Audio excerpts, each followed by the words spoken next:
Fuerzas invisibles. Capítulo 1. Las criaturas de los elementos. Los antiguos filósofos poblaron los elementos de la naturaleza con razas y especies completamente desconocidos para el hombre común. Los sabios de todas las edades afirmaron que la naturaleza obra a través de fuerzas inteligentes y no a través de leyes mecánicas. Sobre esta hipótesis fue construida la doctrina de los espíritus de la naturaleza y las larvas elementales.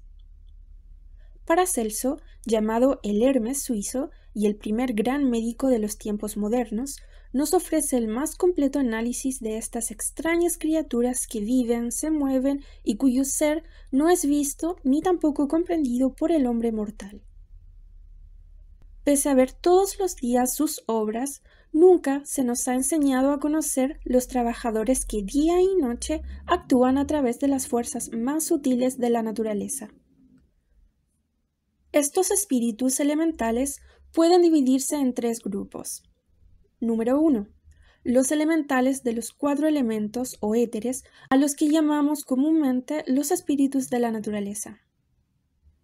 Número 2. Los elementales creados por el hombre en los planos astrales y mental.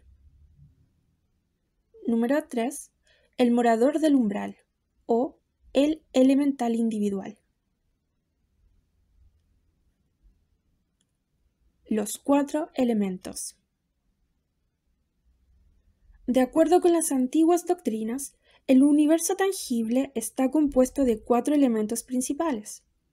Estos 4 elementos están regidos por los señores de la forma, a los que a veces se denomina el querubín de 4 cabezas apostado a las puertas del jardín del Edén, el querubín de 4 cabezas que con su otro hermano de creación está arrodillado en el asiento de la misericordia del arca de la alianza, las 4 bestias del Apocalipsis, los 4 aspectos de la gran esfinge asiria, el hombre toro babilónico.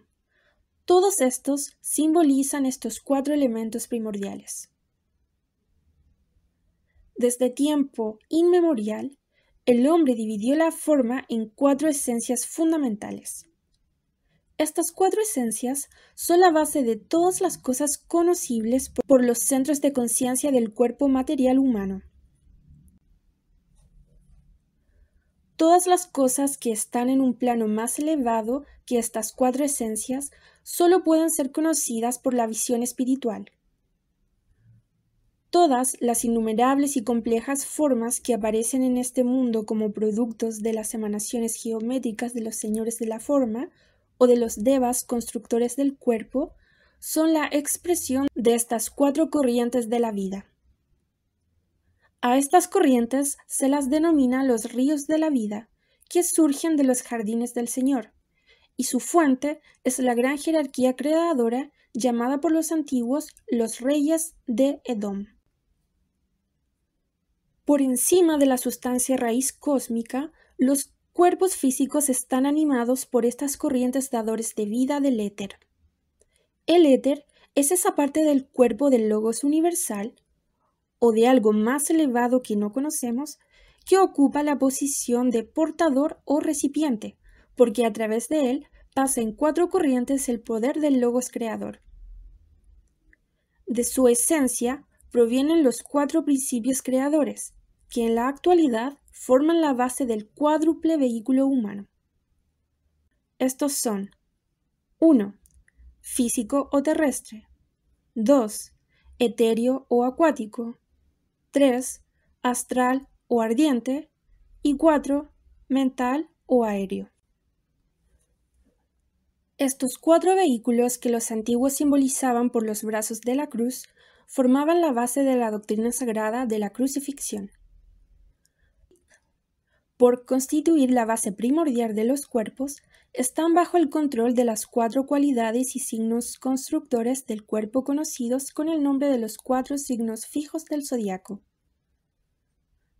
Son las 3 crucifixiones presentes en el zodiaco. Estas son la cruz de los 4 signos cardinales, la cruz de los 4 signos fijos y la cruz de los 4 signos comunes. A su vez, estas representan las tres principales encrucijadas de las fuerzas vitales en el cuerpo humano. El mundo etéreo entero, con sus muchas corrientes cruzadas, tiene su asiento en el plexo solar y en el vaso del cuerpo humano. A menudo se le da el nombre de mar ardiente o jofaina de purificación, porque en la hondura de sus aguas el alma, en su peregrinaje hacia la inmortalidad, debe limpiarse. Estos cuatro elementos que están en la base, tanto como la vida que está detrás de los cuatro elementos materiales físicos, son tierra, fuego, aire y agua. El poder de los mundos causales invisibles obra a través de los cuatro elementos materiales para lograr manifestarse en cuerpos, células y combinaciones moleculares. De modo similar a lo que ocurre en cada reino de la naturaleza, donde se desarrolla una serie de vidas y es el plano de una gran efusión natural. Se afirma que estas cuatro divisiones del éter, que se manifiestan en la materia en la forma de cuatro elementos, están habitadas por grupos de inteligencias que se desenvuelven a través de esas esencias elementales. Según los antiguos, estos elementales fueron creados con una sola sustancia, el éter, o elemento en que existen. No poseen un cuerpo compuesto y por consiguiente no pueden alcanzar la inmortalidad, puesto que no tienen otra esencia de vida germinal que la de su respectiva esencia elemental. Por otra parte, como compuestos con una sola sustancia, están libres de las influencias destructoras e inarmónicas de las corrientes contrarias que afectan los cuerpos compuestos, y por lo tanto pueden vivir centenares. Incluso algunos viven miles de años. La literatura clásica contiene muchas referencias a estos elementales.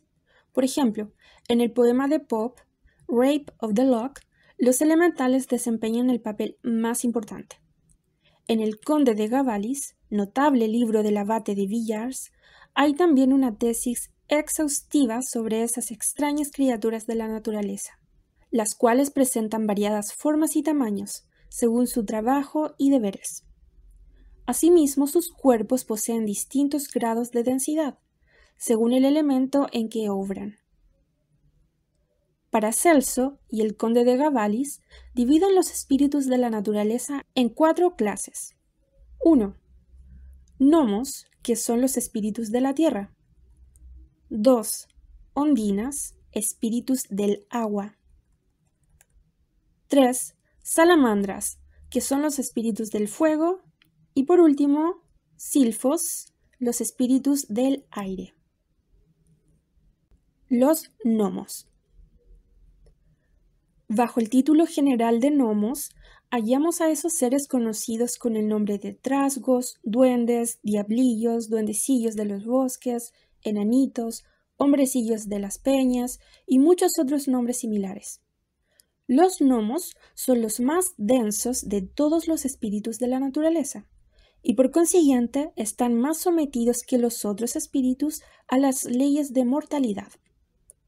Viven en el elemento tierra y se dice que trabajan en las rocas y hasta cierto punto en los árboles y flores. Algunos tipos de gnomos habitan en los viejos castillos en ruinas. Esta es una de las razones por la que los viejos edificios están cubiertos de hiedra y enredaderas, porque los gnomos aman difundir la belleza de la naturaleza. Algunos gnomos alcanzan un gran tamaño. Otros tienen el poder de cambiar su tamaño a voluntad.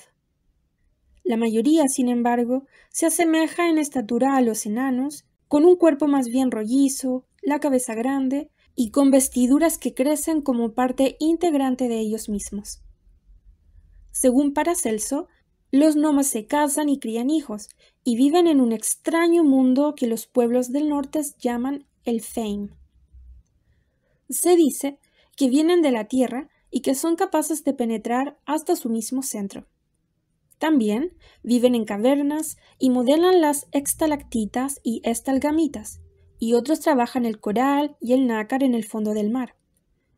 Estos hombrecillos son vistos a menudo por los niños, quienes son clarividentes más o menos hasta los 7 años de edad. A veces se los ve en los bosques atesorando provisiones para el invierno. Son hombrecillos muy industriosos y tienen a su cargo el modelado y formación de la tierra. Bajo la dirección de los gnomos más sabios, se ocupan de todos los sólidos, huesos y otros tejidos del cuerpo humano, obrando en ellos y componiéndolos. Ningún hueso roto podría soldarse si no fuera por la ayuda de los gnomos. El rey de los gnomos se llama Gob, término del que deriva la palabra inglesa goblin, que significa trasgo. Se dice que cada uno de estos reinos elementales tiene su morada en uno de los 4 rincones de la creación, y a los gnomos, que trabajan en el más cristalizado de todos los elementos, les fue concedido como hogar el rincón norte de la creación. Los antiguos sostenían que los gnomos gobiernan los tesoros secretos y las cosas ocultas de la tierra, y que los que buscan los tesoros materiales escondidos en la naturaleza deben primero ganarse el apoyo y la asistencia de los gnomos, los que a voluntad pueden develarlos u ocultarlos en tal forma que es imposible descubrirlos. Los gnomos son muy avaros, codiciosos y gustan de la buena comida. Por otra parte, trabajan incesantemente, son muy pacientes y muy fieles, y en nuestro mundo se los llamaría firmes y sobrios. Ocasionalmente celebran grandes cónclaves en el corazón de algún sombrío bosque o entre las peñas, y en donde mejor se los retrata es en la maravillosa historia de la leyenda de Sleepy Hollow, donde los duendes están cabalmente representados. Estos hombrecillos trabajadores desempeñan un papel muy importante en el desarrollo del hombre y lo ayudan en su trabajo. Obran intuitivamente a través de los elementos y aunque poseen cierta inteligencia, esta es muy inferior a la nuestra. Por ejemplo, son incapaces de expresarse o manifestarse por medio de cualquier sustancia que no sea un elemento. El hipotético éter, que llena todas las sustancias cristalizadas sólidas como la primera esencia etérica, es la única sustancia en la que pueden obrar. Por vivir en la oscuridad y ser propensos a la tristeza, se dice que los gnomos pueden producir ciertos efectos en la constitución humana, que llena todas las sustancias cristalizadas sólidas como la primera esencia etérica, es la única sustancia en la que pueden obrar. Por vivir en la oscuridad y ser propensos a la tristeza, se dice que los gnomos pueden producir ciertos efectos en la constitución humana y gobernar la melancolía saturnina, la congoja y el desaliento. Las ondinas. Bajo la clasificación de ondinas se conocen las ninfas, náyades, pejemullares, sirenas, arpías, hijas del mar y diosas del mar de los antiguos. Son estos los elementales cuyo hogar es el elemento agua, ya sea océanos, lagos, corrientes y ríos de la tierra. Gobiernan los líquidos o las fuerzas vitales del cuerpo humano. En la misma forma que los gnomos están representados por el signo de Tauro en el zodiaco, las ondinas están representadas por Escorpio, por cuanto tienen que ver con la vida y las fuerzas vitales de la naturaleza. Tienen fama de ser muy hermosas, y en su reino la belleza es al parecer el principio fundamental del poder. Muchas de sus cualidades son similares a las de los gnomos, puesto que viven en un mundo que les es propio. Por regla general, se las considera amistosas y se cree que es afortunado verlas, y sirven al hombre en el espíritu del amor y sinceridad. Tal como los gnomos, tienen sus propios amos, individuos que poseen un grado inusitado de superioridad. Su gobernante supremo es Nexa, a quien obedecen y reverencian en sumo grado. Todos estos seres tienen conocimiento de Dios, lo reverencian y tratan de obedecerle en todas las formas posibles. A las ondinas se les otorgó el rincón oeste de la creación, y según se dice, a veces susurran en el viento oeste, el cual es el medio de su poder. Trabajan con las criaturas del mar y se sabe que desempeñan un importante papel en la producción de la lluvia. Los filósofos medievales, especialmente Paracelso, creían que las tormentas eran causadas por las batallas entabladas entre los espíritus naturales, que el choque de sus cualidades producía grandes disturbios en los cielos, a los que damos el nombre de tempestades y cataclismos. Las ondinas tienen aproximadamente el mismo tamaño que los seres humanos y por lo general se las simboliza como doncellas vestidas con la espuma del mar o que cabalgan caballos de mar o como sirenas. Por estar compuesta de una esencia más sutil y de un éter de calidad más fina, las ondinas viven mucho más tiempo que los gnomos, pero también están sometidas a las leyes de la mortalidad. Se interesan especialmente por las plantas y las flores, probablemente porque el doble etérico de las plantas es el mismo tipo de éter que el de ellas. Son seres de carácter alegre y la calidad de sus emociones es más bien vital que astral. Y por ende, al tener un temperamento vital, ejercen considerable influencia en el temperamento vital de los seres humanos. Las salamandras. Los antiguos honraban en sumo grado a las salamandras, llamándolas los reyes del fuego a causa de su aspecto llameante, su enorme fuerza y poder, y además por el importante papel que desempeñan en los asuntos humanos. Ninguna chispa o fuego puede encenderse en la tierra sin la ayuda de las salamandras, porque son los espíritus del fuego. Aquellos que poseen la capacidad de estudiar los fenómenos de la clarividencia pueden ver a los grandes reyes del fuego retorciéndose y girando en las llamas, especialmente durante una gran conflagración. Muchos de los antiguos creían que las salamandras del fuego eran dioses, afirmando que sus emperadores eran los hijos de estos reyes del fuego. Las salamandras tienen a su cargo las esencias emocionales del hombre y viven en el tercer éter, que refleja las cualidades del plano astral o mundo del fuego. Su forma y tamaño son muy variables y a veces se las suele ver arrastrándose en medio del fuego.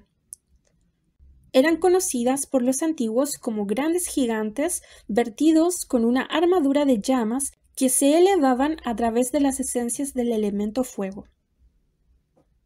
Guardan una estrecha conexión con todas las organizaciones sagradas que utilizan el fuego en el altar, y no caben dudas de que son idénticas a los gigantes llameantes de Escandinavia.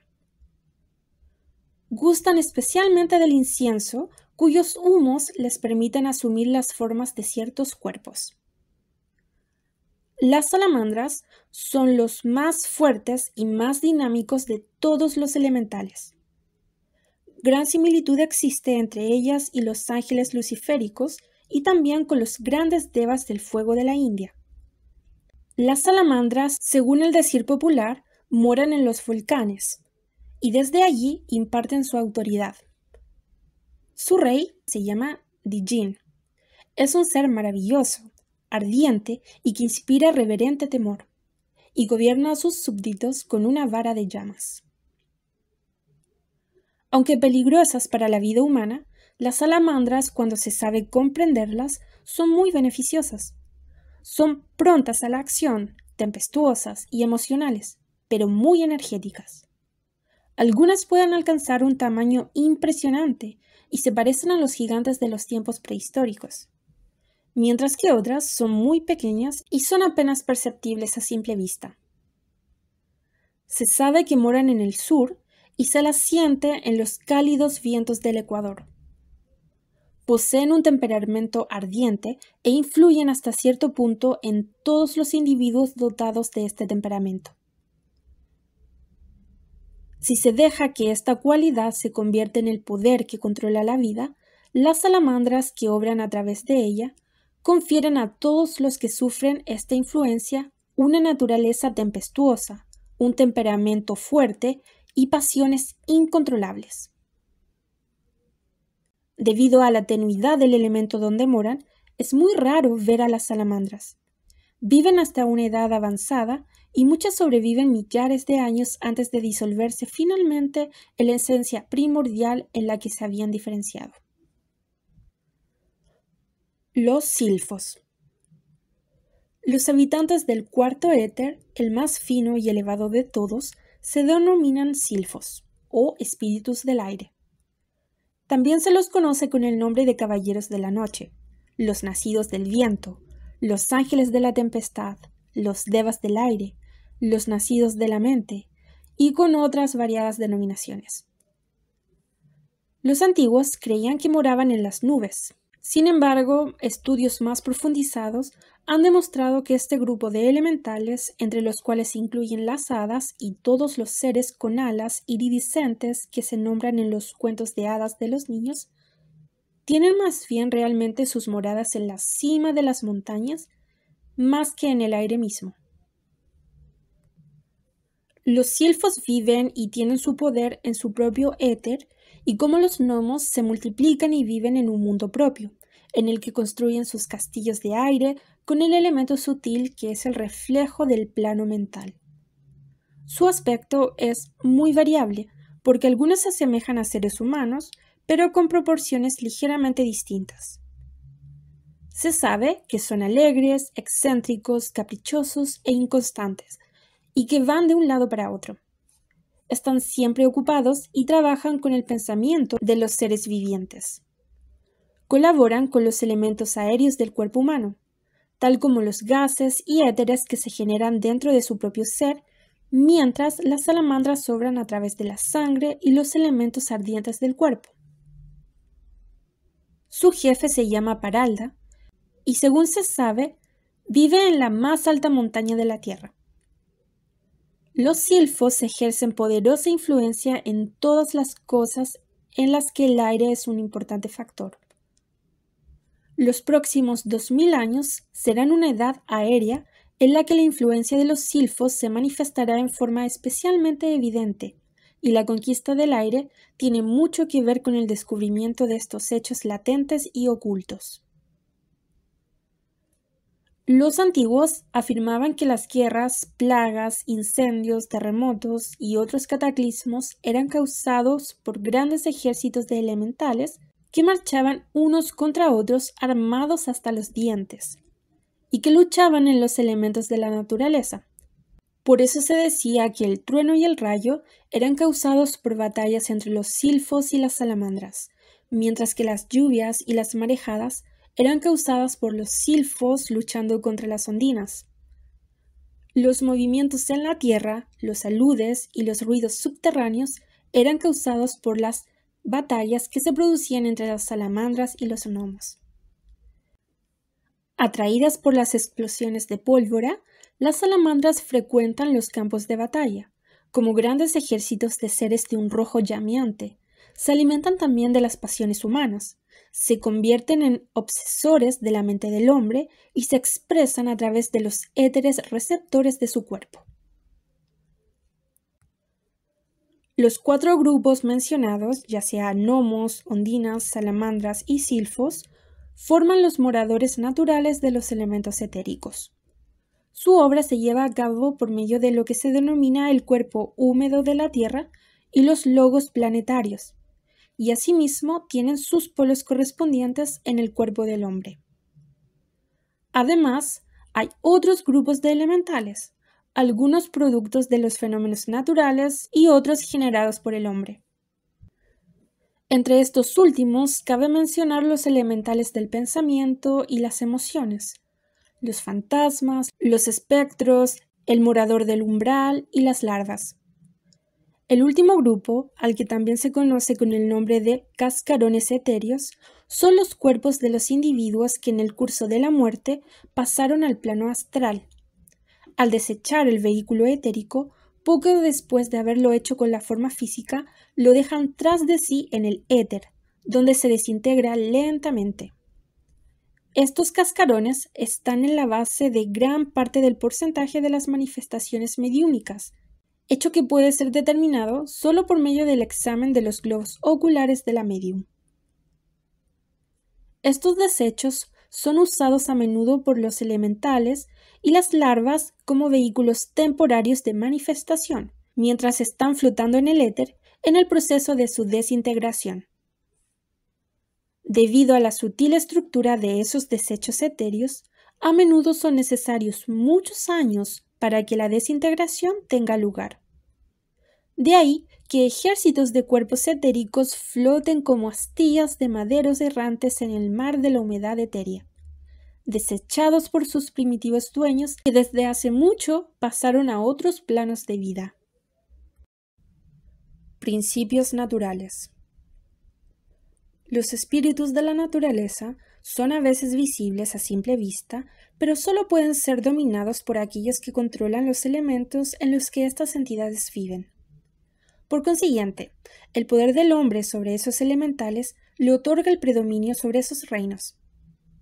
Según los antiguos, los elementales estaban originalmente bajo el dominio del hombre adámico y están siempre sometidos a aquel que es dueño de su sustancia. Sirven con sinceridad, aunque no comprenden ni tampoco reconocen las necesidades de la raza a la que sirven. Guiados por jerarquías más elevadas, estos seres son la base inteligente de los fenómenos naturales y ayudan a implantar cualidades y poderes dentro de las plantas, el mineral, el animal y también dentro del hombre. Muchos lectores aceptarán con reluctancia la realidad de estos entes. Pero como constituyen una parte de la gran jerarquía oculta y son la encarnación de los principios naturales, es preciso que les concedamos alguna atención y estudio. Bajo ciertas condiciones, estos elementales se vinculan con el hombre y le sirven con fidelidad y en forma cabal, como ocurrió en el caso del demonio de Sócrates. Bajo otras condiciones, se los tomaron por ángeles, demonios y otras larvas sobrenaturales. También se cree que existen en esencia en los cuerpos químicos de la naturaleza. Son los elementales no solo de nuestra Tierra y de la cadena planetaria, sino también de otros planetas y sistemas solares. La diferencia constitucional primordial entre los elementales y el hombre estriba en que la vida evolutiva de la que nosotros somos una parte está compuesta de organismos complejos formados por el espíritu y su cadena de vehículos, mientras que la composición de los elementales no es más que el éter con el que están formados. De ahí que la única evolución que pueden experimentar es la evolución de su propio éter, del cual les es imposible disociarse. Prácticamente toda la sabiduría oculta del mundo se basa en el conocimiento de los cuatro éteres y de sus poderes como factores de desenvolvimiento de las combinaciones de formas. Los éteres en los cuerpos de los minerales, plantas, animales y el hombre son la base de la diferenciación de estos reinos de vida. Sin su principio vital, que es en verdad el Hiram Abiv de la masonería, la construcción del templo de las edades no podría proseguirse. Entre los antiguos pueblos orientales, la doctrina de las cuatro creaciones enseñaba que el cuerpo de Brahma, la deidad concreta, cuatro hijos que representaban las razas visibles de la tierra habían nacido. De los pies de Brahma nació el hombre negro o la tierra física, a la que se acostumbra llamarla el escabel de Dios. Del tórax de Brahman nació el hombre moreno, que representaba el éter o la emanación etérea de la naturaleza.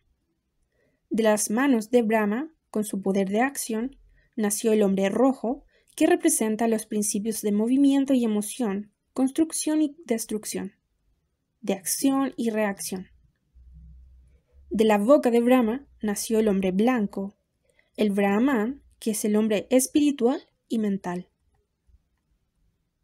Estos cuatro elementos constituyen las cuatro emanaciones del huevo cósmico. Los orientales a veces dividen el universo en 5 divisiones, simbolizadas por los 5 dedos de la mano del hombre. Los hindúes reconocen una quinta división que se extiende desde la base de la nariz hasta la cúspide de la cabeza. La evolución del hombre consiste en el paso de la conciencia a través de los 4 elementos que hallamos simbolizados en forma tan maravillosa en las antiguas iniciaciones. Primera iniciación: la destrucción del dragón de la materia. Este es el triunfo de la discriminación sobre los vehículos de Maya y la liberación de las sustancias químicas de la naturaleza con su correspondiente ley de cristalización.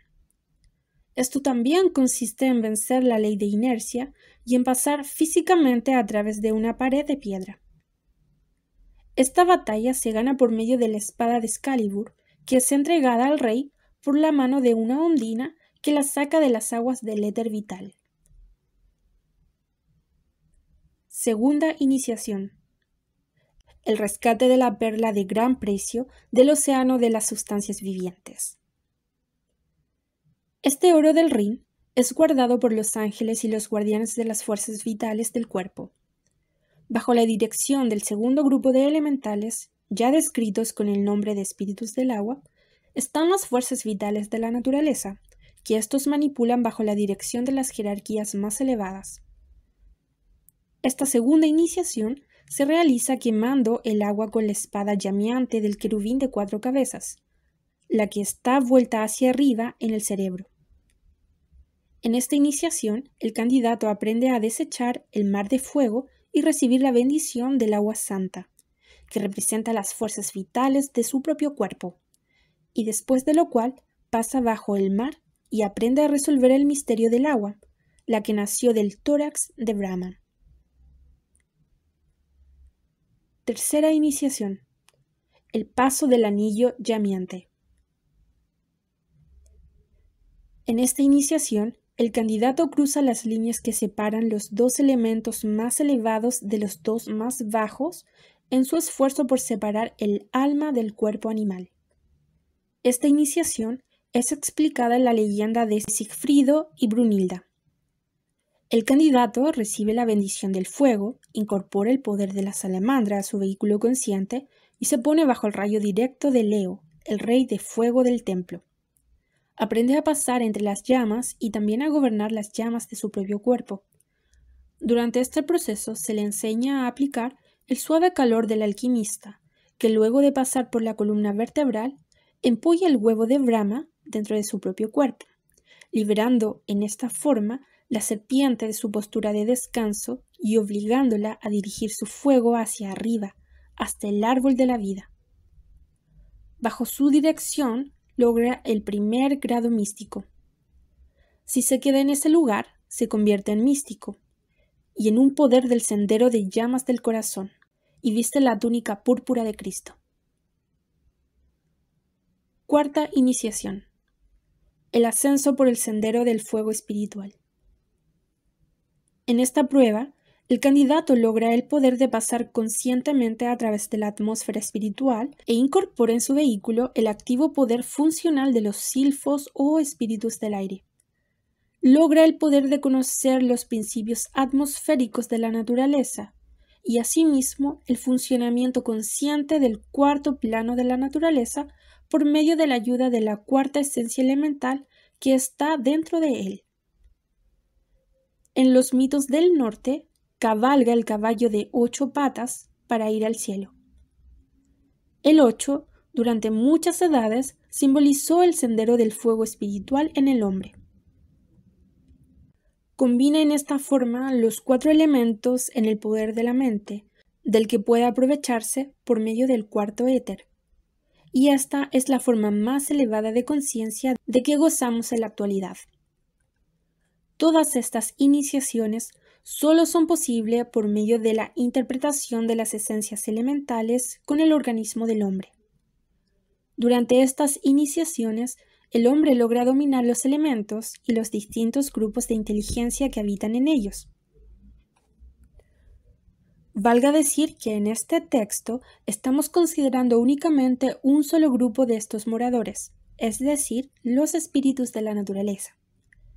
Enumerándolos en forma somera, este sería el orden si empezamos con los más bajos. 1. Básicos, éter atómico. entre paréntesis nomos, cuya fase más elevada se expresa en la cristalización.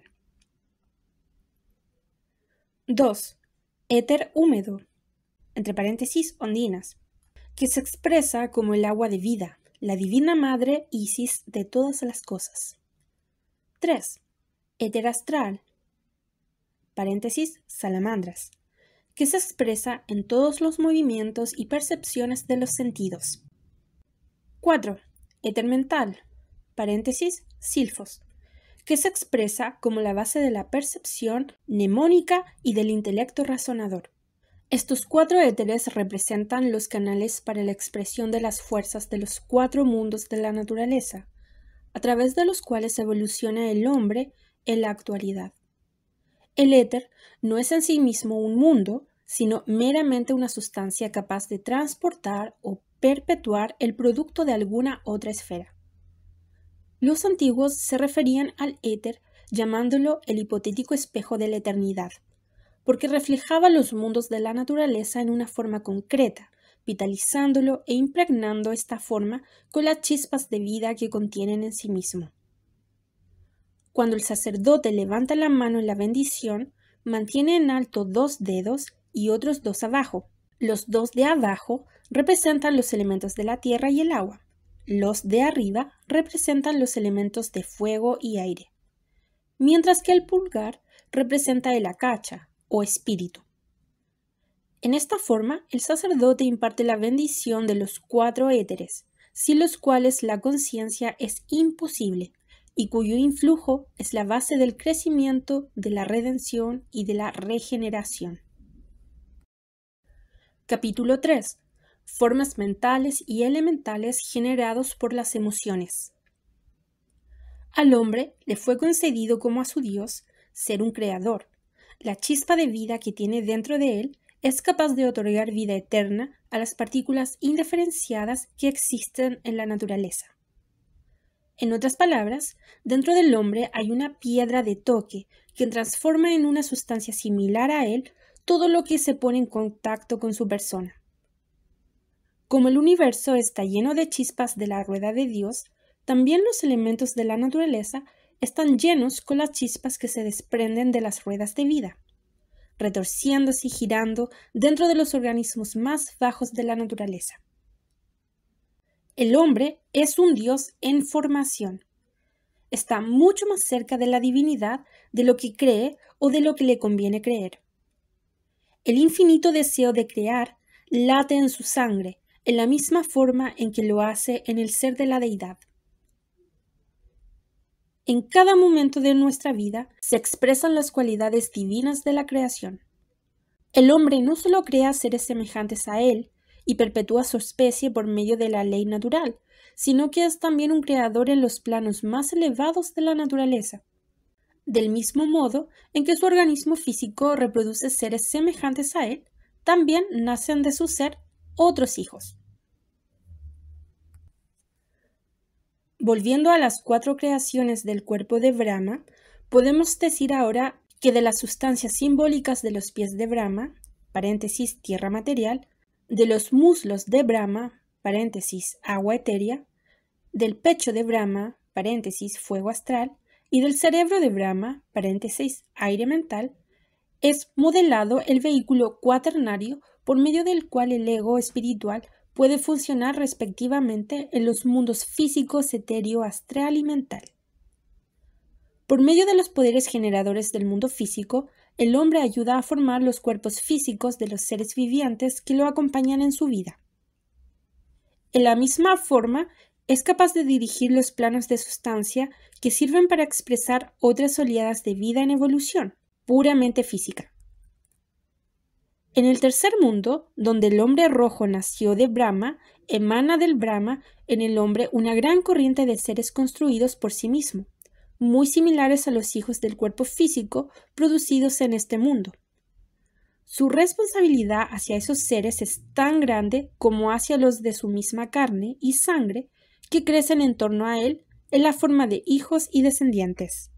Esto se nos hace difícil de comprender porque estos hijos son invisibles a la vista normal del mundo físico.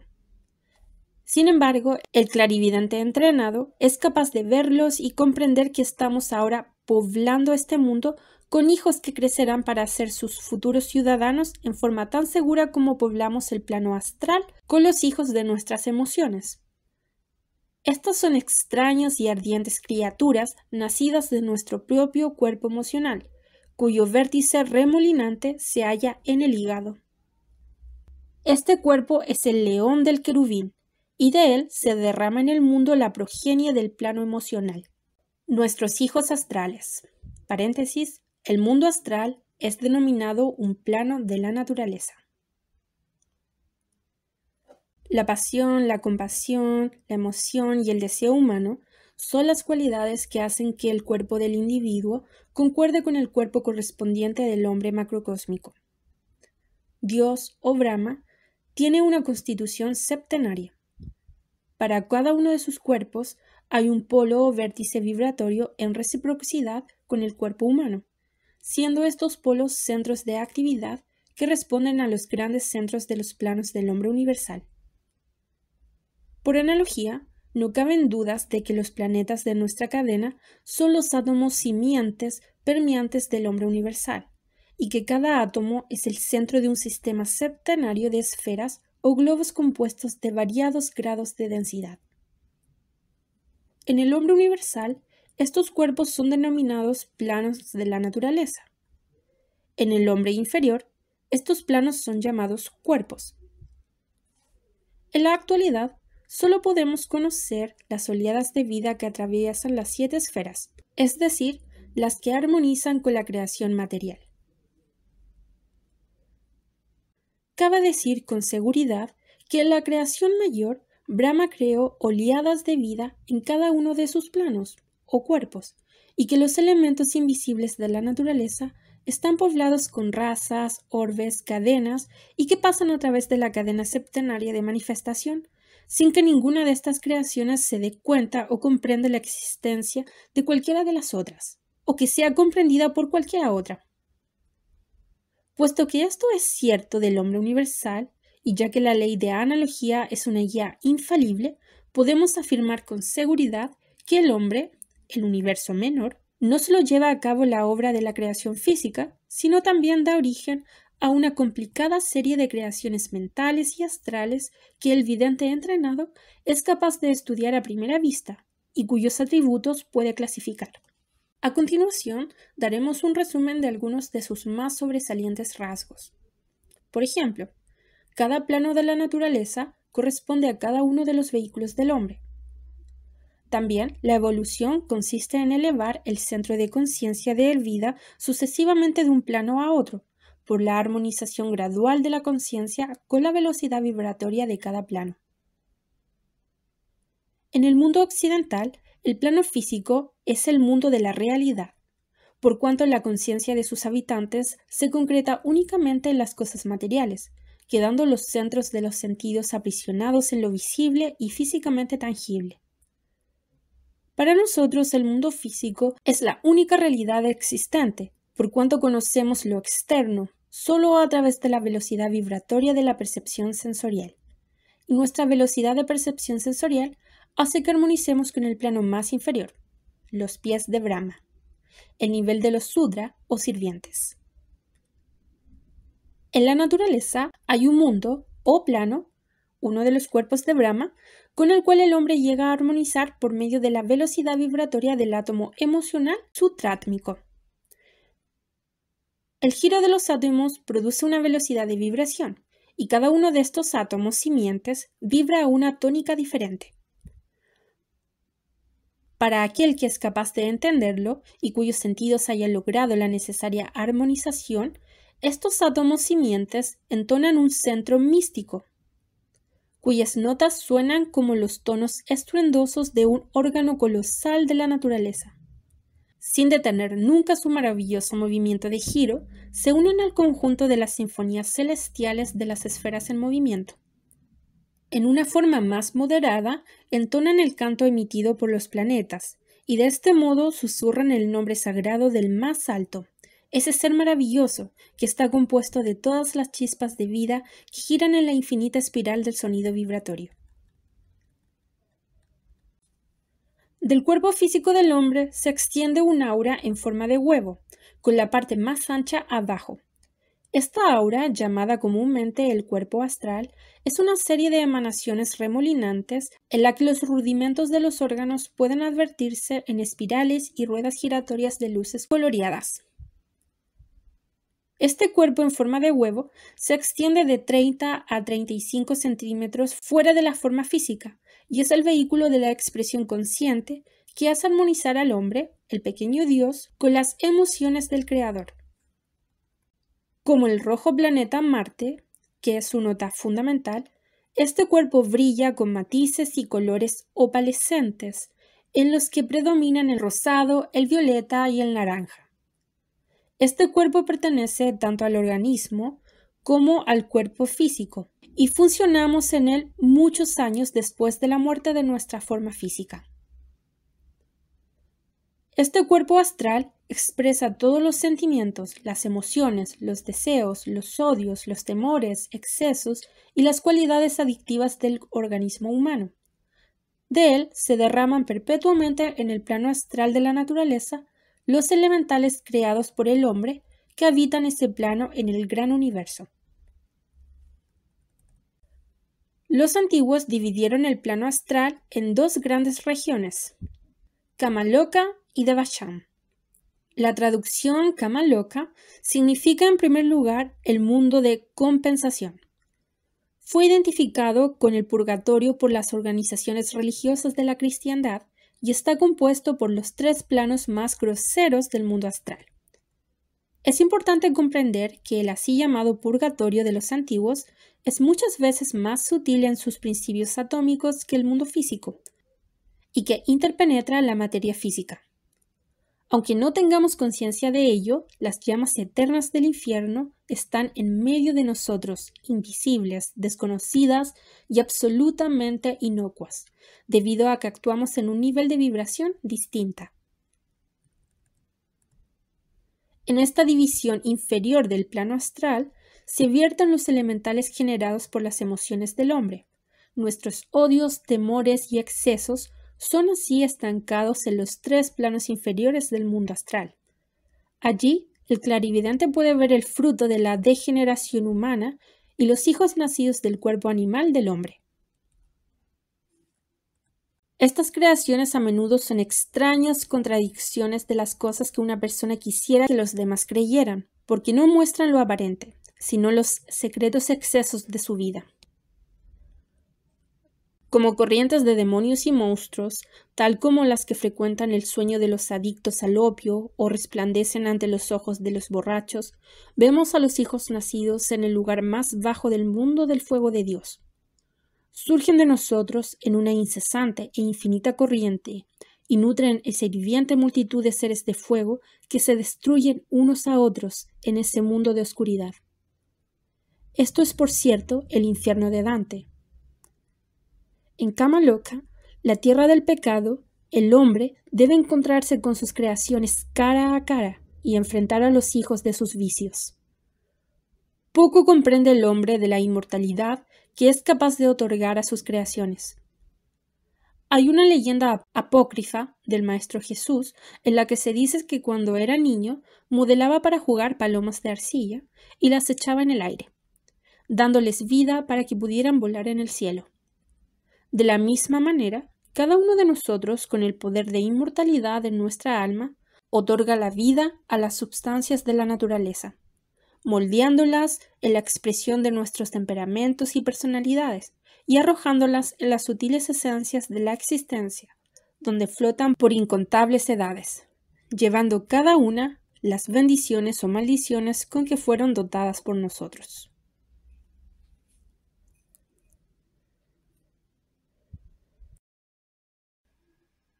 Formas de pensamiento. Los pensamientos son las emanaciones geométricas del cuerpo mental. Germinan y se vitalizan por medio de la unión del plano mental con el cerebro físico, que como si fueran el padre y la madre, dan nacimiento a un hijo, un pensamiento. Para poder pensar, es necesario que el ente tenga en su ser un centro de poder consciente, un vórtice supraatómico, con la misma velocidad de vibración que el plano mental. En torno de este centro construye el aura mental, que consiste en un vehículo en forma de huevo, a veces con las puntas uniformes y otras con el extremo superior ligeramente más ancho. Este ovoide, por armonizar con Saturno, el que nació de la mente, es de un color índigo oscuro, pero lo atraviesan formas mentales de variados colores y por lo general tiene un borde hermosamente festoneado de luz dorado, la que a veces vira al verde o al anaranjado. Este cuerpo, que es el vehículo de conciencia en el plano mental, es el más elevado de que somos capaces de construir en la actualidad, ya que los vórtices de los cuerpos superiores aún siguen en estado latente. Los maestros de la sabiduría, los más altos iniciados de nuestra oleada de vida, actúan en estos cuerpos mentales, los que algunos de ellos son capaces de moldear en estrechas semblanzas de la forma humana. Estos son los cuerpos de los cuales surgen las formas de pensamiento, extrañas emanaciones geométricas y muchas ondas y rayos de diversos colores. Estos también son los hijos del hombre, y por haberlos creado, tienen la responsabilidad de su existencia, ya que no tienen el poder de impedirles ir de un lado para otro en el espíritu de su creador. Estamos rodeados por las emanaciones de nuestros propios cuerpos, que se esparcen constantemente en las infinitas corrientes de reserva de energía, tanto constructiva como destructiva. Estas corrientes de energía son el resultado de haber vitalizado nuestras emociones y pensamientos, confiriéndoles por esta razón el poder de nuestra inmortalidad. Devachan. En Oriente se llama Devachan al hogar de los Devas, una importante raza de seres espirituales, o más bien de creaciones astrales de orden elevado que nunca aparecen en el plano físico, pero que actúan continuamente en sus cuerpos astrales y ocasionalmente en sus cuerpos mentales. A veces los Devas son vinculados con las salamandras, pero esto es incorrecto, y así lo comprenderá el estudioso que examine cuidadosamente esta cuestión con rigor. Los antiguos reconocían tres grupos de devas. 1. Los devas informes, de los más elevados planos mentales, cuyos vehículos están formados por la noche sin nubes de la sustancia arupa, esencia mental abstracta. 2. Los devas encarnados, que son los grandes seres que moran en el rupa, o el plano de formas mentales compuestos de materia pensante concreta, similar en contextura a las formas de pensamiento. 3. Los devas del fuego, o los moradores de Devachan, el plano astral más elevado. Los devas forman parte del gran grupo de los entes espirituales que ayudan a llevar a cabo las direcciones del logos planetario. Son seres maravillosos, dotados de gran sabiduría, gloria y poder, y nunca aparecen en el plano físico. Su conocimiento es aparentemente ilimitado, y ver a uno es una experiencia inolvidable. Forman un grupo de instructores de la humanidad en los planos más elevados de la naturaleza. Estos seres son emanaciones de las oleadas de la creación, y evolucionan como hijos arrojados por los cuerpos superfísicos de las deidades. Algunos se denominan los nacidos del sudor, otros hijos del fuego. En muchas de las antiguas doctrinas eran llamados nacidos de la sangre y también en otras hijos de la mente. De la misma manera que estos seres son los hijos de Dios nacidos de la mente, también lo son las formas de pensamiento y los elementales astrales, los hijos nacidos de la mente y los hijos nacidos del fuego de los seres humanos. El hombre tiene la responsabilidad de esas extrañas criaturas que flotan en el espacio y combaten durante innumerables años antes de disolverse finalmente en las esencias al cuerpo de Dios. Si el hombre tuviese el poder de la creación inmortal, poblaría los elementos con estos demonios, pero como todavía no ha aprendido a hacerlo, pues precisamente en eso radica su salvación. Capítulo 4. Fantasmas y espectros. Además de los moradores vivientes de los elementos, hay una clase de larvas comúnmente llamados sombras, fantasmas o espectros. Agruparemos ahora bajo un mismo título de fantasmas a los espíritus desencarnados y a los cascarones carentes de vida que flotan en las esencias de los planos suprafísicos.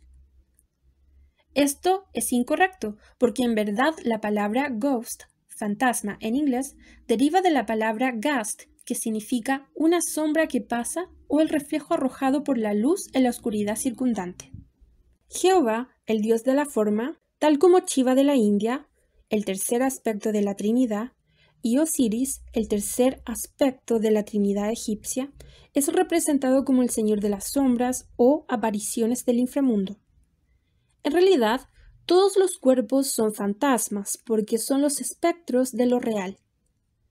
El que es una sombra de lo eterno es denominado fantasma o espectro y no tiene realidad, salvo mediante el reflejo de la vida. De noche, en los cementerios se ven en el aire esferas de luz fosforescente, porque el cuerpo humano cuando se desintegra crea una niebla luminosa. Los antiguos pueblos daban a esta niebla luminosa el nombre de sombra o aparición.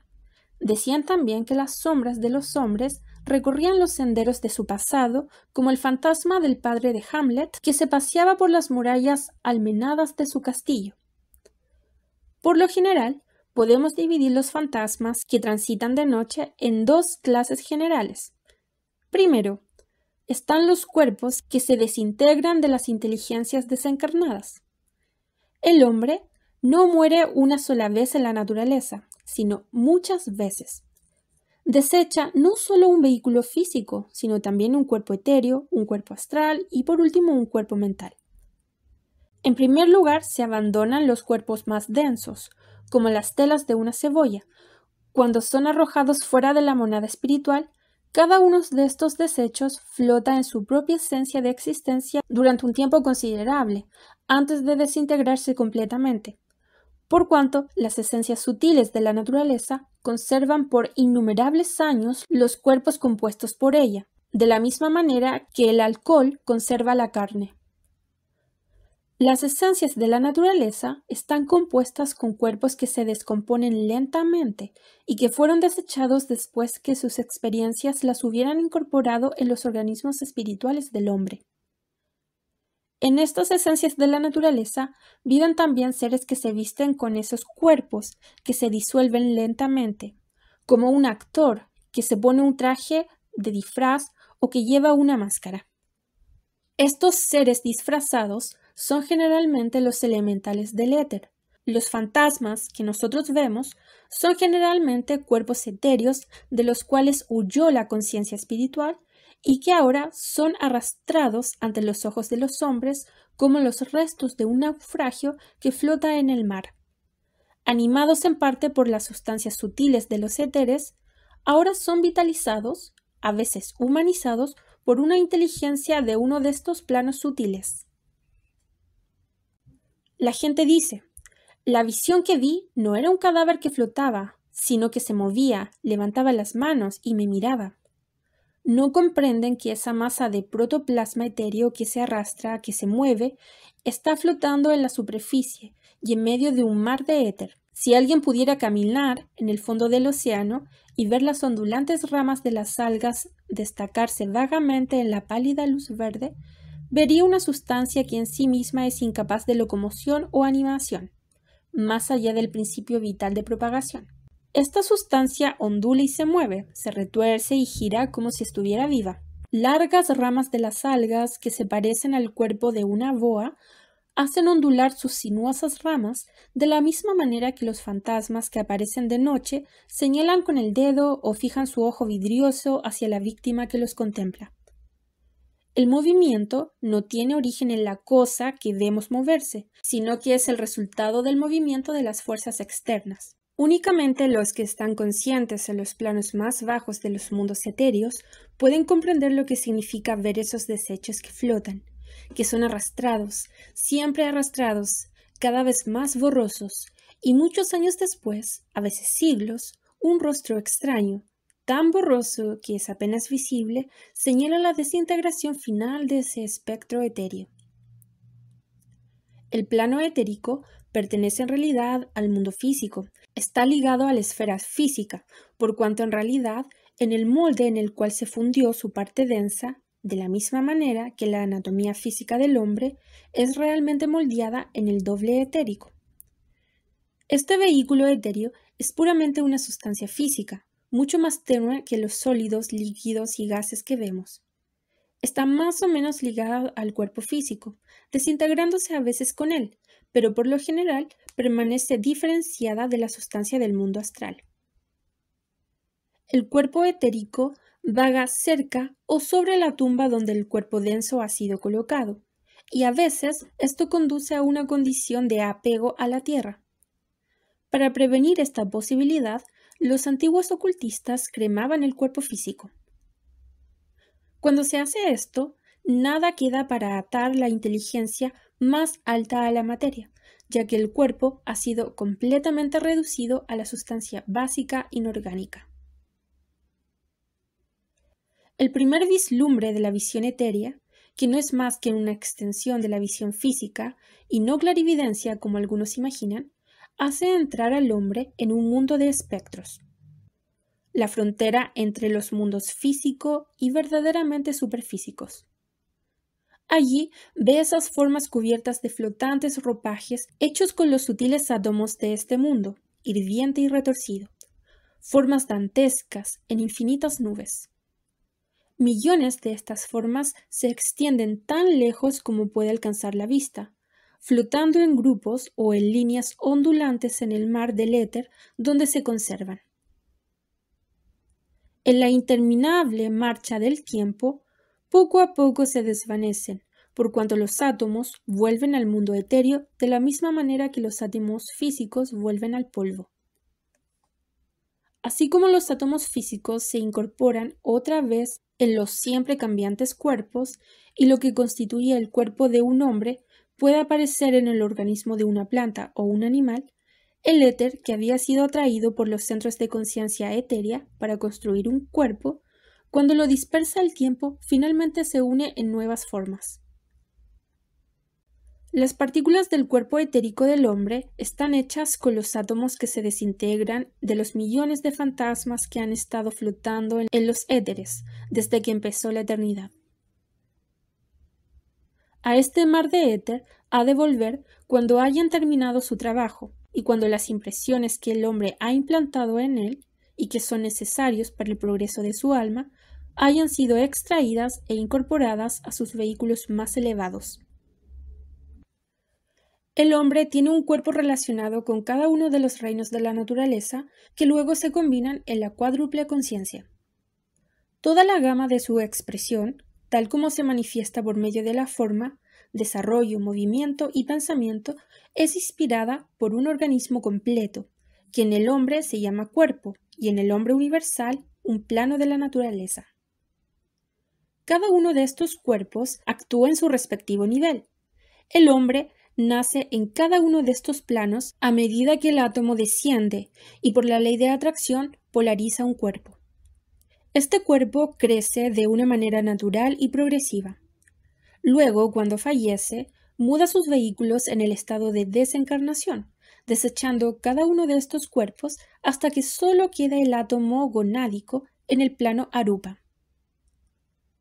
Estos cuerpos desechados se convierten entonces en los fantasmas o cascarones del mundo superfísico, de la misma manera que el cuerpo físico, cuando el ego espiritual ha desaparecido, se transforma en una cosa carente de vida, conservando la forma de una criatura viviente, pero desprovista de conciencia o inteligencia.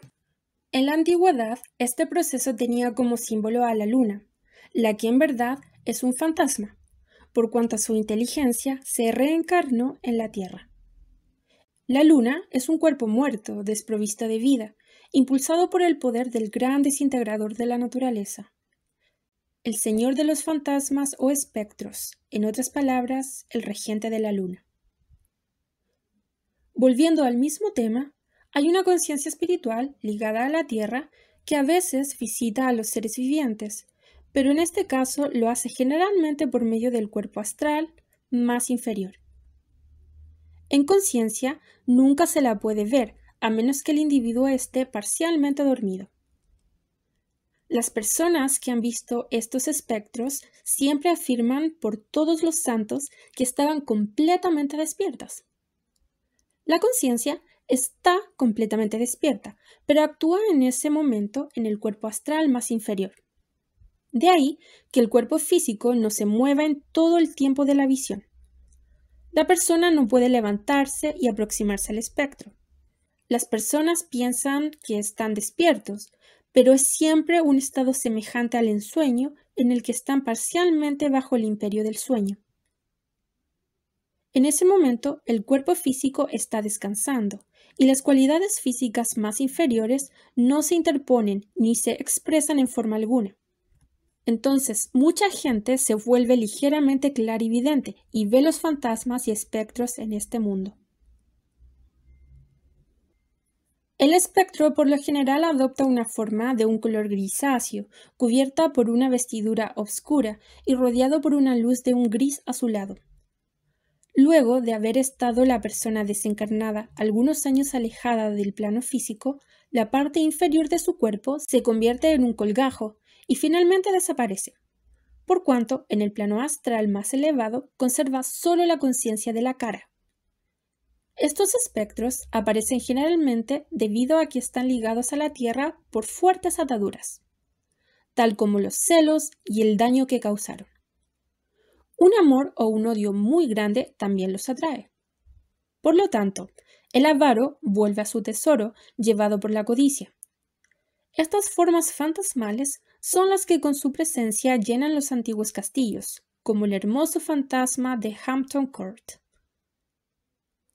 Una vez que están libres de remordimientos de su conciencia o de alguna obra que dejaron sin terminar, estos espectros desaparecen, porque la conciencia se desvanece con el cuerpo astral, y este cuerpo se convierte meramente en un cascarón.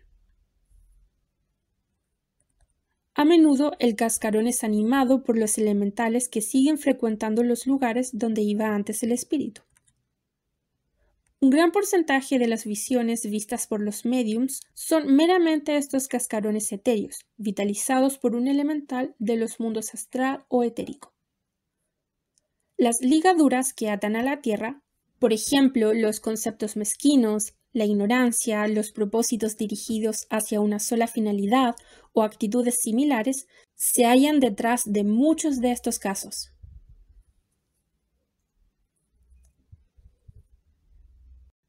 Muchos meses después del cese de las hostilidades de la última guerra mundial, los soldados de ambos bandos que habían muerto en la lucha se levantaban de los campos de batalla y combatían en los éteres, completamente inconscientes del hecho de estar muertos.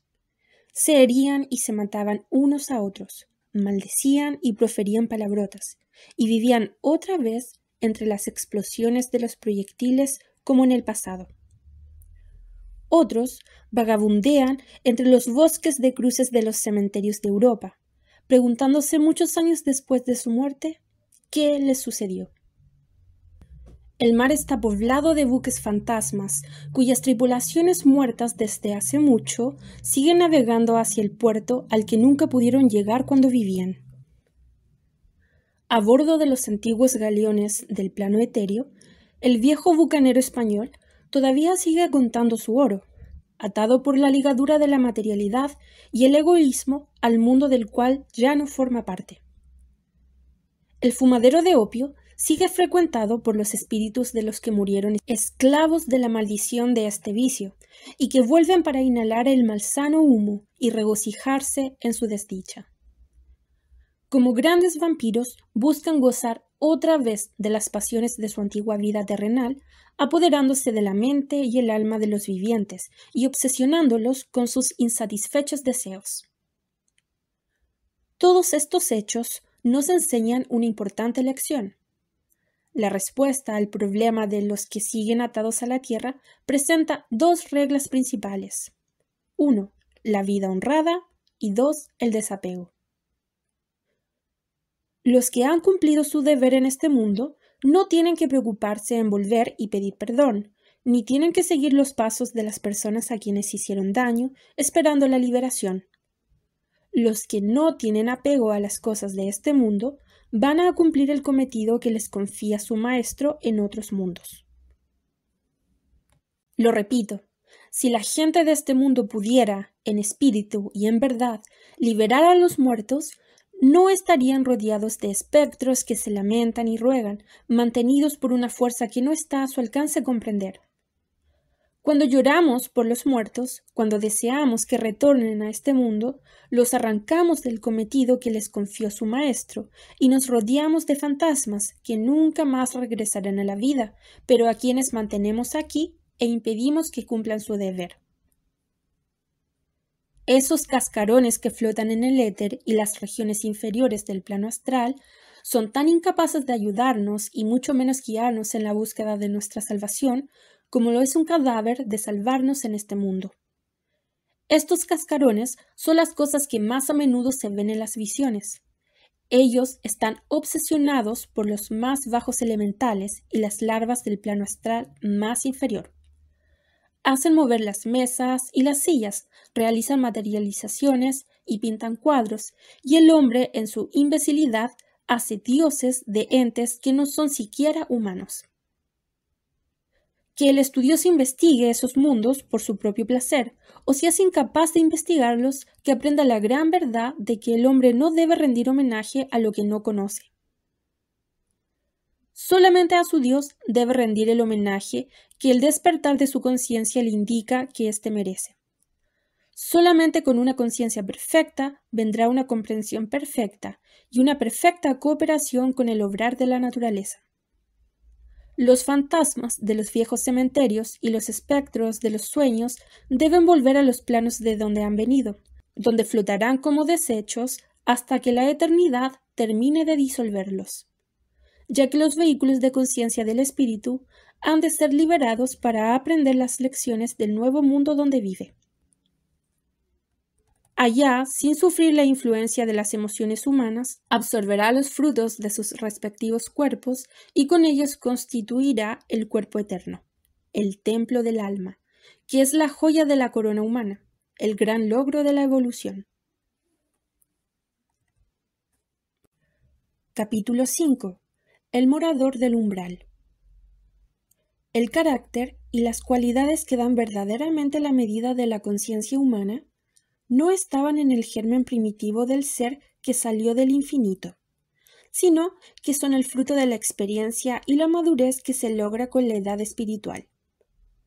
La chispa primordial, es decir, aquello que no nace y no muere en cada organismo, sabe que no podrá ser salvada por los cuerpos que ha construido al estar en contacto con los mundos inferiores, esos que llamamos los dominios de la forma.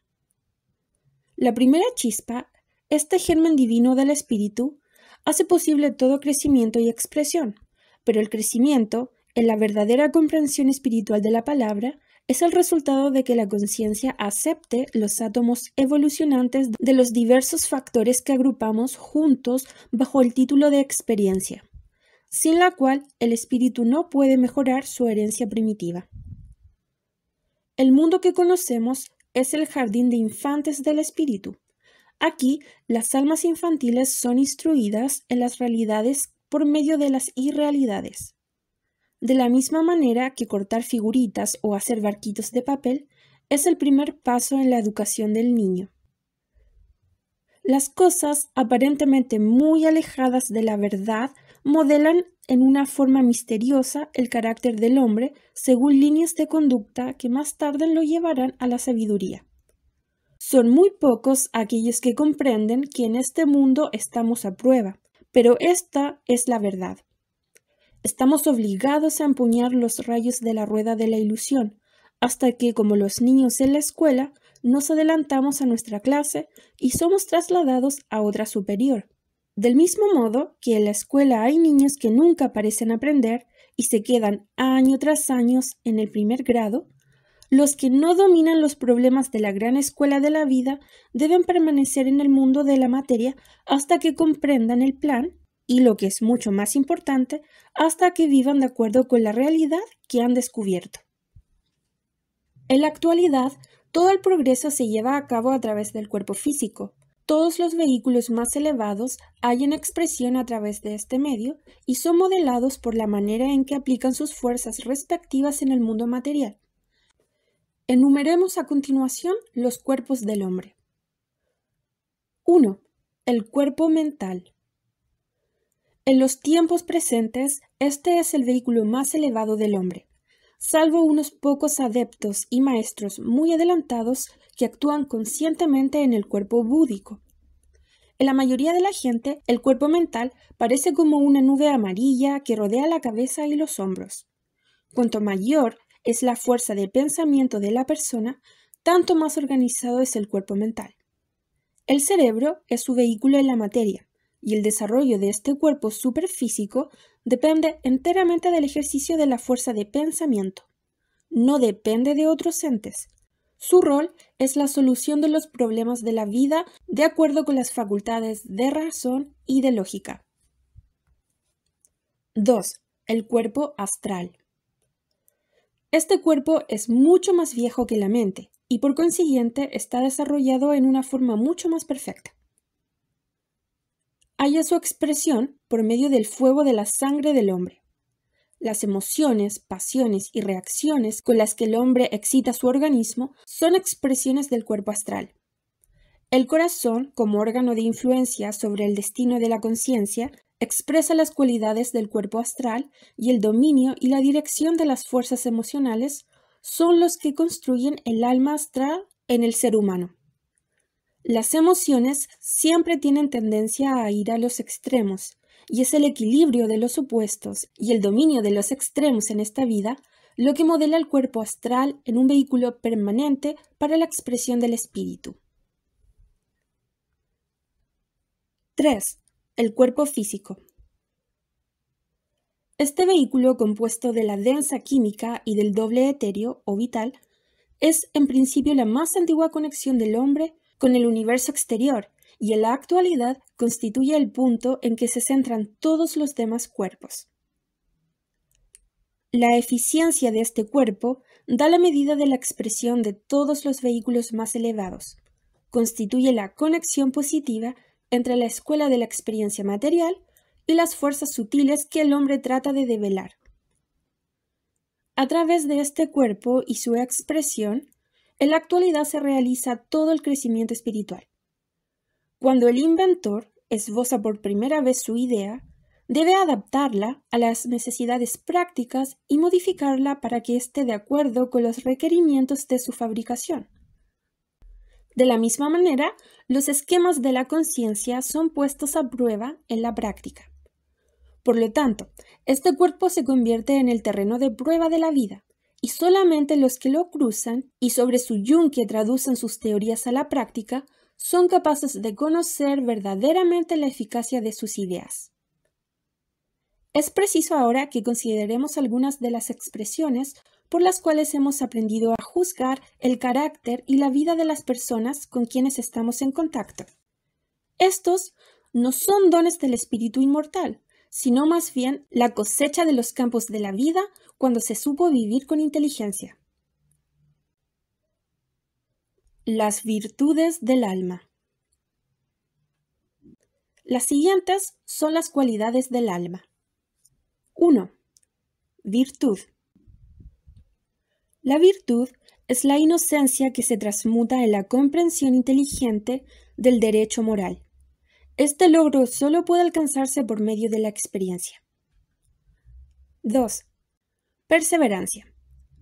La facultad de desarrollar cierta línea de razonamiento y llevarla hasta una conducta exitosa, sin permitir que intereses ajenos o deseos distraigan la mente, es el resultado de largos años pasados en dominar las fuerzas mentales y en desarrollar la voluntad hasta el punto en que se convierte en directora de todas las emociones. 3. Discernimiento. Esta es la capacidad de elegir entre un número de posibilidades aparentemente iguales, aunque diversas. Elegir la que conviene mejor a las necesidades del organismo. La experiencia es la única que permite que la sagacidad resuelva los problemas prácticos que se presentan. 4. Equilibrio. El poder de no dejarse conmover por las condiciones pasajeras se logra por medio de un cuidadoso análisis de la vida y comprendiendo que el mundo donde vivimos debe ser estudiado y analizado, pero nunca presuponer que es una realidad. El hombre nunca debe renunciar a lo que cree o a lo que para él es una realidad. Tiene que estar más allá del velo antes que pueda liberarse de las ilusiones de este mundo. 5. Sabiduría. La comprensión es el producto de la experiencia actual. El filósofo, con su pelo cano y hombros encorvados, ha vivido la vida hasta que conoce sus caminos y atajos, y por consiguiente puede ayudar a los demás a lograr una mejor comprensión de las realidades de la naturaleza. Solamente la edad y el poder del alma otorgan la madurez que es la base de la sabiduría. La experiencia confiere muchas otras cualidades, algunas aparentemente buenas y otras malas. Muchos creen que revolcarse en el lodazal del pecado es un gran error.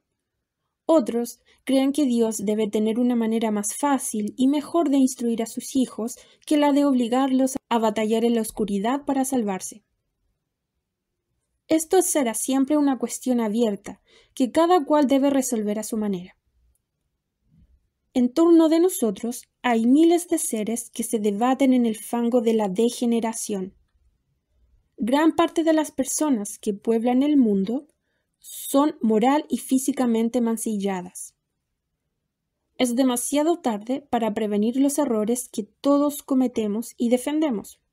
Por eso, solo nos queda ayudar a los que han caído y volverlos a levantar para que por medio del dolor eviten en lo futuro nuevas caídas.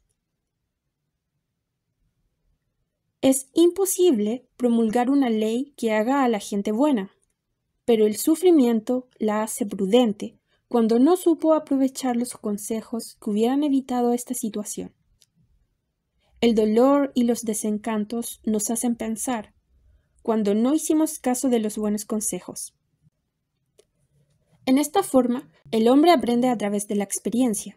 Los canales de la vida muestran que los más pecadores se convirtieron en los más grandes santos, no a causa de sus errores, sino porque la experiencia les enseñó a corregirlos. Todos deberíamos agradecer a Dios el que nos haya otorgado la capacidad de sufrir, por cuanto a través del dolor nacen las grandes almas. La adversidad atonta al perezoso, pero galvaniza el alma para la acción y es un incentivo para los que buscan el logro de sus empresas, para aquellos que buscan superarse. La adversidad disciplina el espíritu y pone a prueba las resoluciones. Solo cuando se domina la adversidad es que nace el valor. Debemos agradecer a Dios el que tengamos adversarios, porque solo por medio de un enemigo se puede conocer el verdadero valor del hombre. ¿Qué haría yo si me encontrara en ciertas condiciones? Esta es una pregunta que todos deberíamos formularnos. Muy pocos son los que conocen, y aún menos los que son capaces de hacer en un momento difícil la cosa que proyectaron cuando no estaban apremiados. Basta colocar gente en distintas situaciones y solo entonces se podrá juzgar y conocer su valor ante la vida. No es necesario acusarlas o defenderlas. Sus acciones nos dan el verdadero valor de su alma y su alma nos muestra su edad en el plan cósmico en una forma que ninguna protesta o profesión de fe podría hacer. Las acciones y las actitudes ante la vida son las mejores pruebas. Las palabras son meramente la expresión de emociones en las que rara vez es dable confiar. El ser humano a menudo discute consigo mismo para confirmar cosas que sabe que no son ciertas. Por lo general, el animal humano se convence a sí mismo de la realidad de la mentira antes de que pueda probarla a otro. En efecto, raramente la prueba a otro, salvo a sí mismo. La formación del alma.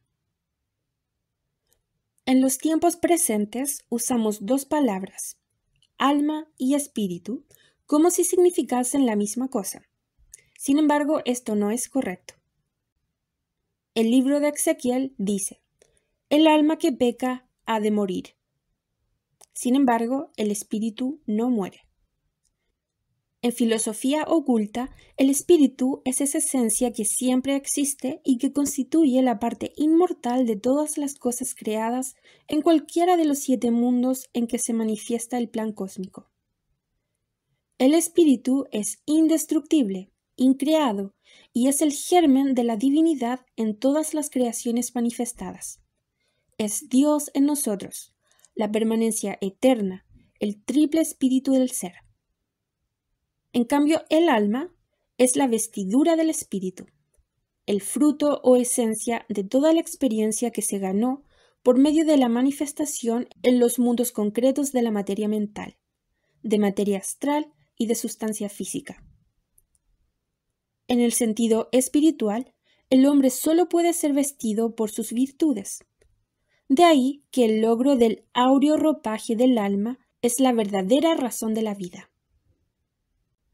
Los accidentes carecen de valor, salvo por la impresión que dejan en la naturaleza de aquel que la sufrió.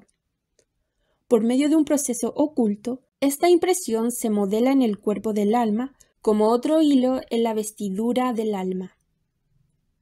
En la naturaleza nada se pierde, y este vehículo, creado por la asimilación de las experiencias logradas desde hace millones de años, en que la conciencia se diferenció por primera vez, se denomina el alma, es decir, el modelador del destino, el mentor a quien hay que consultar cuando hay que tomar una importante decisión. El alma toma la medida del hombre para el bien o para el mal en la balanza de las cosas conocidas.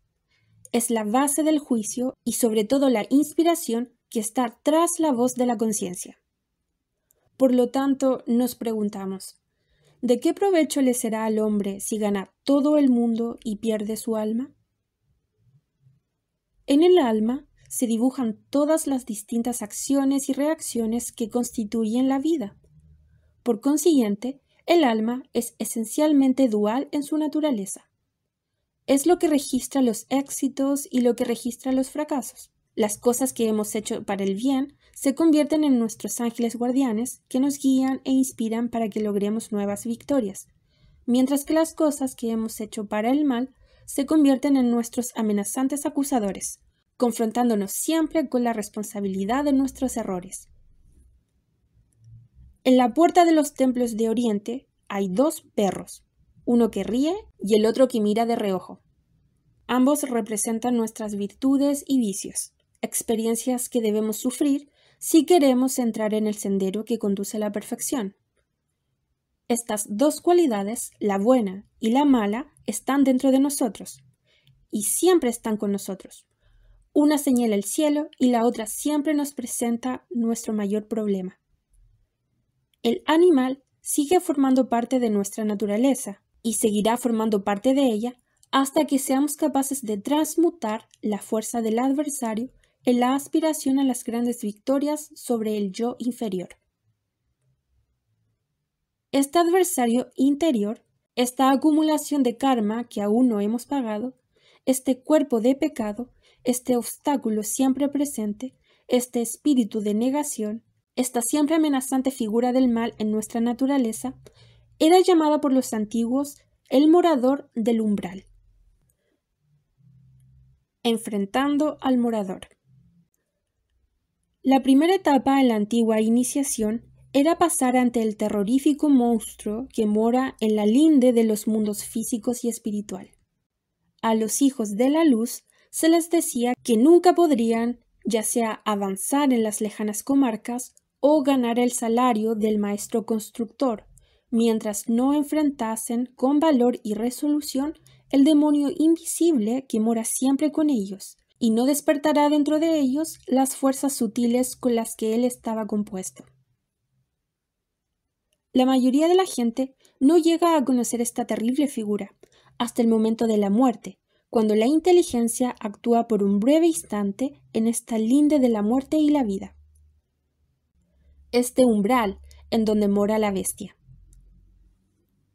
Ella está agazapada y está construida por aquellos pecados de la carne y los crímenes cometidos en la oscuridad. Es un espectro de pavoroso terror. Es la suma de las fuerzas que en vida el ser humano empleó mal y de sus perversiones. Nunca nos hemos detenido a pensar que las cosas que hacemos sin juicio llegarán un día a enfrentarnos como jueces acusadores y nos impedirán llegar a la luz que algún día reconoceremos y trataremos de servir.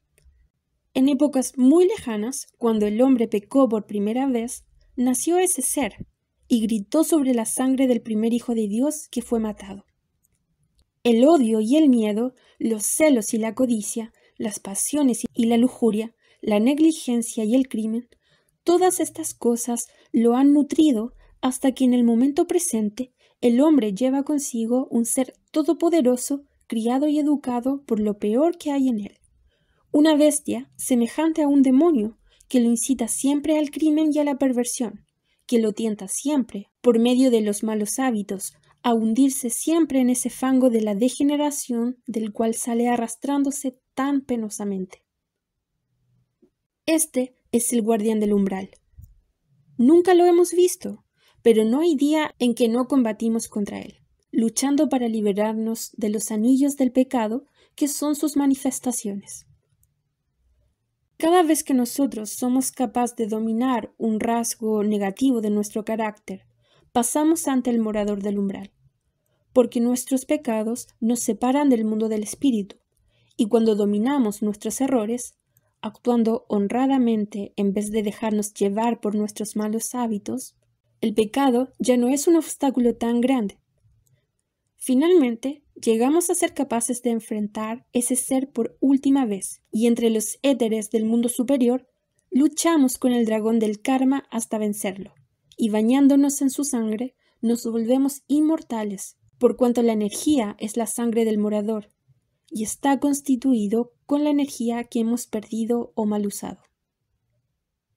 Lo que diferencia al morador de los elementales y de los espíritus de la naturaleza radica en que los espíritus de la naturaleza son una creación separada que flota en el espacio y que viven en las esencias etéricas. En cambio, el guardián está atado al hombre y nunca lo abandona. Crece o disminuye con los pecados del individuo del cual forma parte. El guardián del umbral es realmente el cuerpo de pecado de todos los seres que poseen una inteligencia individual. Aunque el hombre es el único ser inteligente que conocemos, hay muchos otros en la naturaleza. Por ejemplo, el planeta Marte es el cuerpo de pecado del dios solar y por consiguiente es su guardián del umbral, pero la deidad ha transmutado su poder en el dínamo del sistema solar. Los que quieran servir a Dios con seguridad y unirse a los inmortales deben primero dominar sus propios pecados. El precio que hay que pagar para entrar en el templo es la conquista de nuestra naturaleza más baja, porque no podemos servir al mismo tiempo a Dios y al diablo. Si queremos forzar una parte de nuestra naturaleza a que desarrolle poderes espirituales, mientras que con la otra servimos al vicio y a las otras cosas materiales, estamos por ende buscando la demencia y por consiguiente la muerte. Por lo tanto, antes de internarse en el verdadero camino que debe seguir el discípulo espiritual, hay que examinarse a fondo y ver cuántos elementos de la naturaleza más baja aún siguen atándonos a la tierra. Entonces comienza la gran batalla, tantas veces simbolizada en las ceremonias religiosas de los antiguos, que debe resultar en la muerte de la naturaleza inferior, es decir, la muerte del morador. De las cenizas del ardiente conflicto se eleva la naturaleza más alta y se une con el espíritu de luz. Este es el misterio de la crucifixión y el significado recóndito del tercer grado del rito masónico. En escala menor, entablamos todos los días este mismo combate, pero por último, debemos enfrentarlo con valentía y llegar a una decisión. Los pecados de la carne. Mientras cualquiera de los siguientes rasgos de carácter queden en la naturaleza del hombre, éste no tiene derecho a buscar un conocimiento directo sobre asuntos espirituales. Esto, por supuesto, no significa que no deba estudiar estos temas, pero sí que debe apartarse de las prácticas ocultistas que pudieran actuar sobre su naturaleza y organismos suprafísicos. Los siguientes vicios construyen y fortalecen el poder del morador. 2 puntos. Emocionalismo, excitación, deshonra, egoísmo, apego, egotismo, mal humor, discusión, exigencia, querella, codicia, ira, tristeza, pasión, apatía, odio, temor, lujuria, mentira y orgullo. Todo el mundo está a merced de estas falibilidades. Es de esperar y no es una desgracia caer en estos pecados, porque solamente los dioses están libres de toda culpa. De todas formas, se dice que hasta que estos problemas no hayan sido enfrentados honradamente y resueltos, nadie tiene el derecho cósmico de ocuparse de las cosas que están tras el velo que separa este mundo de lo invisible. Son estas responsabilidades las que debemos experimentar y hacer frente, y aquel que seremos en el futuro depende de la manera en la que las enfrentemos y las dominemos, porque cada una de estas faltas nos hace inútiles a los grandes que tanto necesitan la ayuda del mundo de los hombres. ¿En qué clase de universo viviríamos si nuestros dioses estuviesen sujetos a las falibilidades que enumeramos más arriba? Si nuestro sol estuviese sujeto a una crisis de cólera, y si nuestros maestros se dejasen llevar por sus fines egoístas, ¿qué nos sucedería a nosotros? Si aspiramos a ocupar puestos de confianza, debemos dominar nuestras pasiones, ser pacientes y bondadosos, como los mismos dioses, y sobre todo recordar que nadie pudo alcanzar el estado de maestro sin antes pasar ante el guardián de su naturaleza más baja, y transmutar en poderes creadores los pecados que otorgan al morador su poder.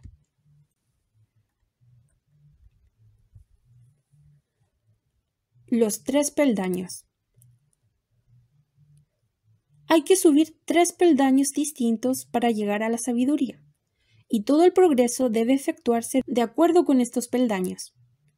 Si el hombre desea de verdad alcanzar el don inestimable de la sabiduría, debe aceptar voluntariamente lo que han decretado los dioses sobre este particular. El que estudia debe prepararse para el influjo de la sabiduría. Esto debe realizarlo por medio del recto pensamiento, la recta acción y la recta manera de encarar la vida. 1. El recto pensamiento. El recto pensamiento radica en una mente abierta y dispuesta a considerar todas las cosas. Una mente humilde que acepta recibir las migajas de los festines de los sabios. Una mente caritativa que no condena a nadie salvo a sí misma.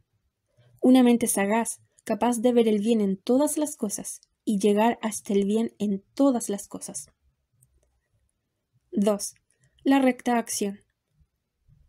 Consiste en prestar los debidos cuidados al cuerpo, en hacer el ejercicio apropiado y en ocupar el lugar debido en la gran batalla material de la vida.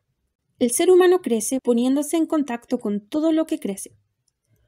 Cuando un hombre es capaz de conocer todas las formas de vida con placer, con consideración, con el corazón de alguien que quiera ayudar y con la mente de un estudioso, es entonces cuando el ser humano progresa. 3. La recta actitud. Significa que todo debe emprenderse con el espíritu de amor, de verdad, y con un sincero deseo generoso de prestar su ayuda para convertir este mundo en un lugar mejor donde vivir. Una manera honrada de encarar la vida significa alegría, espíritu de ayuda y cooperación con todos los que tratan de progresar. Significa tener consideración con todos y para todos, aun cuando no estén de acuerdo con nosotros, puesto que en este punto la persona comprende que no se debe trabajar para el hombre, sino para Dios, y que a cada uno le corresponde lo suyo. Luego de haberse preparado para recibir la sabiduría, purificando el cuerpo, ampliando la mente y abriendo el corazón, el hombre debe aplicarse a la tarea de digerir el conocimiento que absorbe.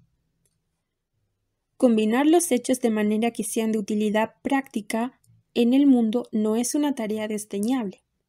Mucho de lo que nos enseñan los ocultistas no tiene valor alguno para resolver los problemas actuales. Mientras el conocimiento técnico es necesario para el que enseña, debe sin embargo ser presentado en una forma que lo haga apto para su empleo. Si no es así, no hay ninguna necesidad de enseñarlo. El segundo peldaño lleva a la sabiduría misma, y esto a su vez prepara el camino para la tercera etapa. La tercera etapa es el empleo del conocimiento de la manera mejor y más convincente. Esto no es un juego de niños, requiere la sabiduría y comprensión de los mismos dioses. La gente considera las ciencias espirituales con demasiada ligereza. No comprenden que los hombres iluminados son elegidos entre los mejores de la tierra. Las más brillantes mentes, las almas más hermosas y los que lograron los mayores éxitos son los seleccionados para servir junto a los grandes espíritus. El ocultismo moderno está lleno de fracasados que nunca hicieron nada, ni para ellos mismos ni para los demás. Si esas personas creen por un instante que serán elevadas en unos pocos meses o años, están muy equivocados. Los maestros adoptan únicamente a los que son meritorios. Y de esto, por supuesto, surge la pregunta: ¿qué somos o qué debemos hacer para ser merecedores de solicitar la consideración espiritual en el servicio de Dios? ¿Qué hemos hecho para tener este derecho? ¿Qué pueden alegar en nuestro favor los últimos a quienes servimos, nuestros amigos, el mundo? El siguiente caso ilustra lo que significa el guardián del umbral. La señora X, una dama anciana, es tan chismosa que no hay amigo que pueda aguantarla. No hay una persona que se atreva a hablar en su presencia. Ella se casó 2 veces, pero en cada oportunidad el hogar se deshizo por su culpa.